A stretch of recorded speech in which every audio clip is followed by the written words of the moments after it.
I want to talk about a post by my friend about her mother's journey in hospital. In fact, her mother and we did some courses together in 2011, and after that we lost touch, and I met her daughter in 2018, Fina. Only then I realized her mama passed away because of cancer, and she wrote such a wonderful post. In fact, it's best I use this post and read, because so far she clearly nailed down everything, and it's best you listen to her. The title goes, Healthcare or Nightmare, and the amount which was spent in hospital was 1,018,469.29. It is actually $1,018,469.29 to treat her mom in a hospital. So make a wild guess, what could be the duration of a mother's time in hospital to spend $1,018,469.29? Just take a second and think about it. I bet none of you can get the answer right, because that it's actually just 58 days stay in a hospital in Singapore costed so much.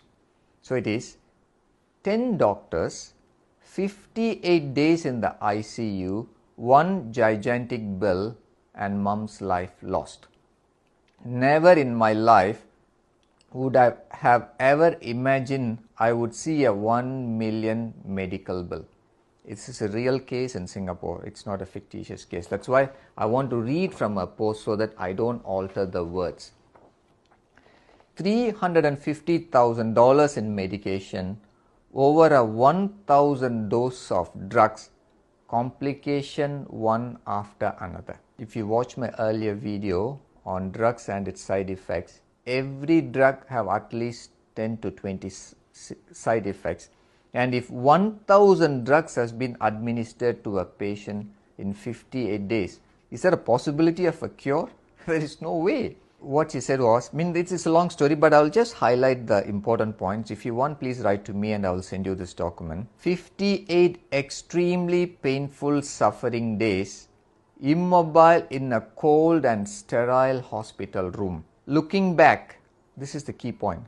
Looking back, it's all a lack of the right knowledge that cost my mom's life. The painful unknown is, I will never know whether we did the right thing to send mom in through these doors. See, this is because she loved her mom so much. In fact, the two sisters, they both adored their mom. Such a happy family. In fact, her mom was quite a health conscious mom, but she ended up having cancer for some unknown reasons. And now she regrets whether even sending the patient to the hospital was the right decision she made. That's how it is, because in a hospital, what they do is, you are one person, but the moment you enter a hospital, each specialist look at you as an isolated part. There is not even one person looking at you in totality. Each doctor will come and look at, okay, if it is a cardiologist, he's look at just your heart.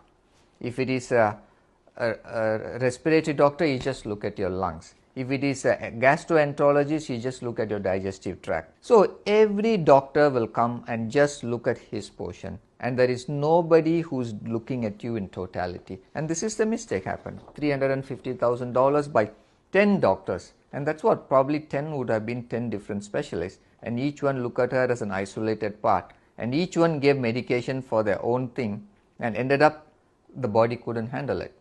There are many health alternatives that can help reverse cancer.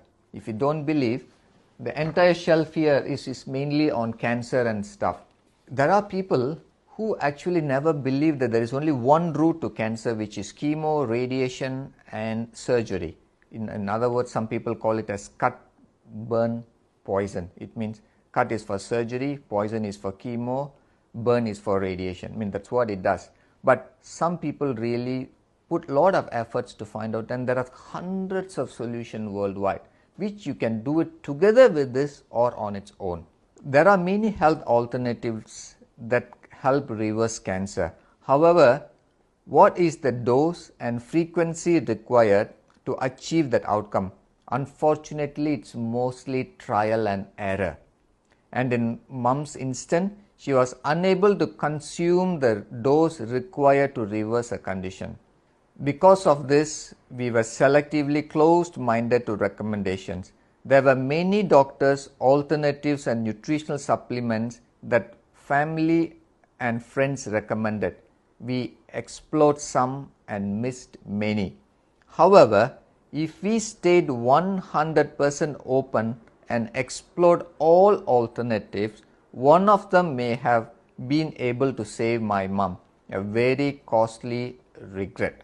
One more thing, when there are other things she wrote, but I quickly fast forward. She says, unfortunately, I feel that the healthcare ecosystem is such that specialists and private facilities are gravely expensive, and it seems that billing is structured in a way to max out insurance payment in a cold and professionally institutionalized way.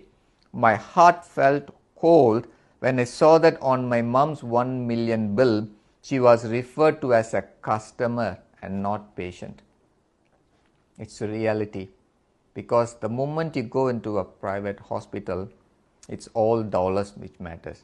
In fact, if you check into some private hospitals, the first thing they do is to check where you stay, how much money you have, because at some instances you may even have to sell off your house because it's that expensive. That's why they wanted to ensure you even have money to afford their fees. That's what happens, and it's a reality. And now she gives a conclusion.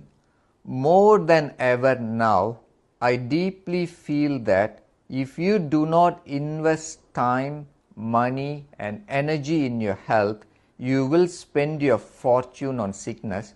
Here is where I may want to add on one word.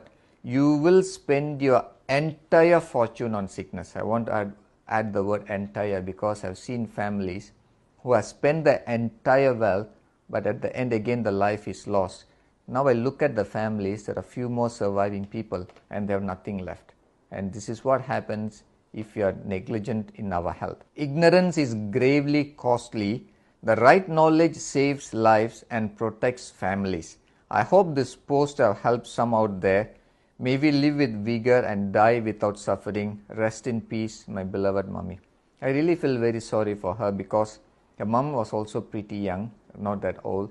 And what I'm seeing in the last 10 years is all the cancer people I see, the age is getting younger and younger. Not just cancer alone, even heart attacks are happening at 30. Diabetes is coming at 30. People are already, by the time they're 30 to 40, they're already on some of the drugs. And it's all actually ignorant. Ignorance is what behind most of the people's diseases. If they know what is food, what is a food-like substance, how to live right, most people can stay healthy. But it's the ignorance, as she rightly put, is actually driving most people to sickness.